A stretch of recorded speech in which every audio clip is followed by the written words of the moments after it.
This is question 7 on the HL physics mock, and it's also question 4 on the SL physics mock.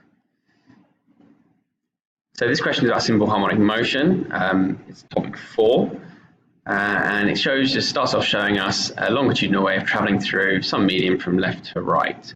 And on the y-axis there, we've got displacement left and right as it goes through. This is important because it's longitudinal, it's not transverse. So it's immediately, there's a little trick there that some people didn't notice, but this is actually representing a longitudinal wave, even though it looks the shape of a transverse wave.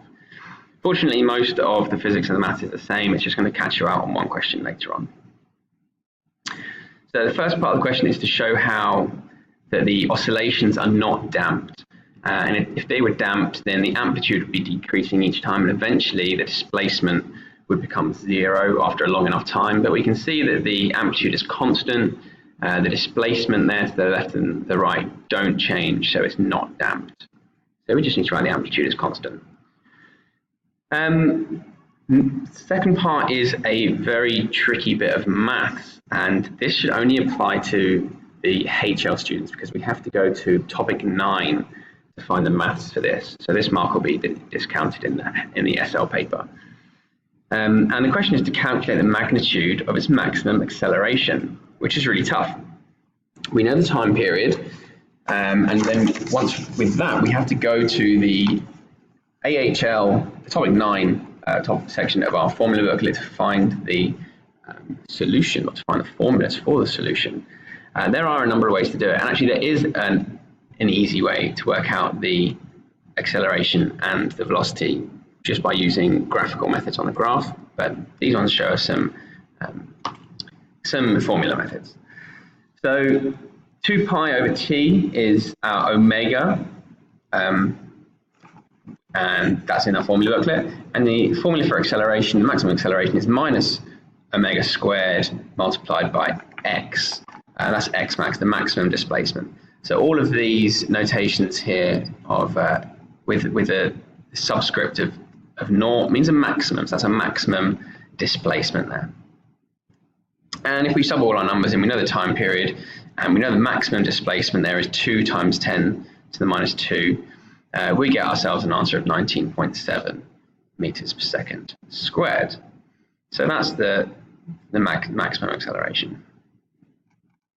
It's allowed us to ignore some negative signs as well, because it just asks us for a magnitude, it doesn't ask us for an actual direction. So you can ignore the minus sign, you get away with that. Calculated speed at 0.12 seconds. Now this one, there is a graphical method you can use. You can just draw the gradient of the graph.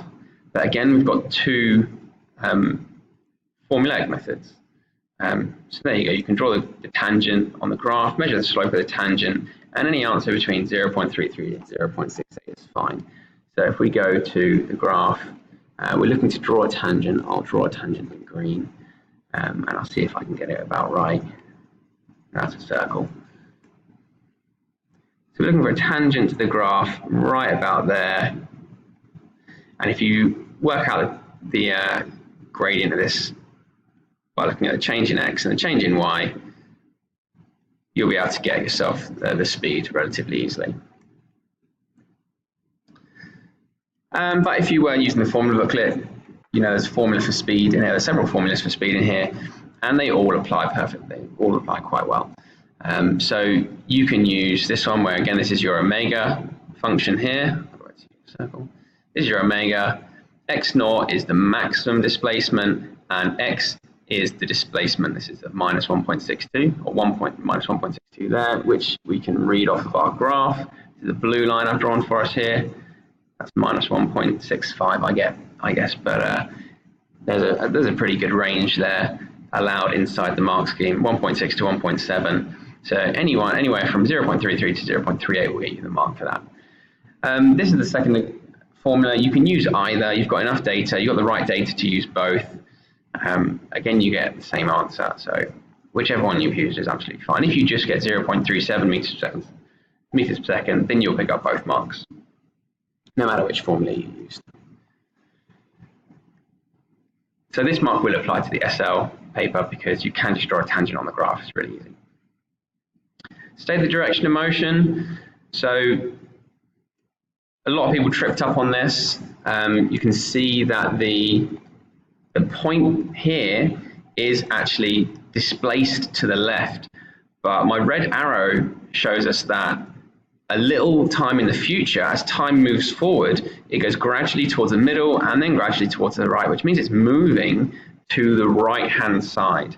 Okay, any upward gradient means it's moving in a positive direction, which in this case is to the right, and any negative section of the gradient means it's moving towards the left.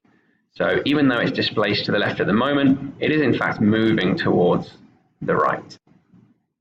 A lot of people tripped up on that one. Now it's given us a new graph. It's exactly the same, just to help us answer the next part of the question. And the next part of the question was pretty straightforward. You just have to work out the frequency and the speed. Again, the equations are in the subtopic 4.1, I think. Quick look. Yeah, 4.1 and 4.2 for the time period and the speed of the wave. Fairly easy substitution. Frequency is 1 over time period. You get 5 hertz. And if you know the frequency is 5 hertz and the wavelength you can measure with a root, or not, just measure 0 to 16. That's one wavelength there. That's one wavelength, so it's 16 centimeters. Convert that into meters, and you get 5 hertz multiplied by 0.16 gives you 0.8 meters per second. So as long as you got the conversion right there, which most people did, you should be absolutely fine. Finally, and this one caught a lot of people off guard, was, again, you've got the graph again, but we've got to show the equilibrium, not the equilibrium positions, show where these particles end up at the time of the displacement in the graph. So the ones that we have shown to us are all of these particles, they're nodes and antinodes on our graph. Okay, and it's a bit of a nasty trick question because the space it leaves for us implies that we're going to draw some sort of sinusoidal shape here, but we're not. This is what it's been building up to. So this is a longitudinal wave. It told us that at the very beginning of the question. And the wave is traveling left to right, and the displacement is also left to right. So what we actually need to do is we need to shift the points left and right along this line. So the ones at 0, 8, and 16, these don't move. So I'll answer these in orange. The ones at 0, 8, and 16 stay where they are. They stay right there. But the one at 5 and 12 and 20 do move. So the one at, or 4, sorry. The one at 4 is displaced to the left, displaced to the right by 2 centimeters. As is the one at 20, that's also displaced to the right by 2 centimeters. So if we go down here, we take the one at 4, it should be displaced to the right by 2 centimeters up here. And the one at 20 is also displaced to the right by 2 centimeters. And lastly, the one at 12, the particle whose equilibrium position is at 12 centimeters is displaced to the left by 2 centimeters. So that should be displaced backwards. If we go to 12, displace that backwards, and we find that displaced there. And this is what it would look like, just in a different, it's the same information, but in a different format, if you like. On the diagram above, draw crosses to indicate the positions of these 6 particles. And in time, yes, we did that. On the diagram, label with the letter C a particle that is at the center of a compression. And now it's quite simple to see. We can highlight this particle here because this one is the center of our compression. All the particles are compressed around that point there. Many people missed out on that mark as well because they didn't get part 1 correct. So there's a couple of marks there you can pick up. And that's worth 3-4 marks in total. So that was quite a big loss for a few people. But once you can do it once, you should be able to do it a second or third time. And that is question 7 for HL and 4 for SL.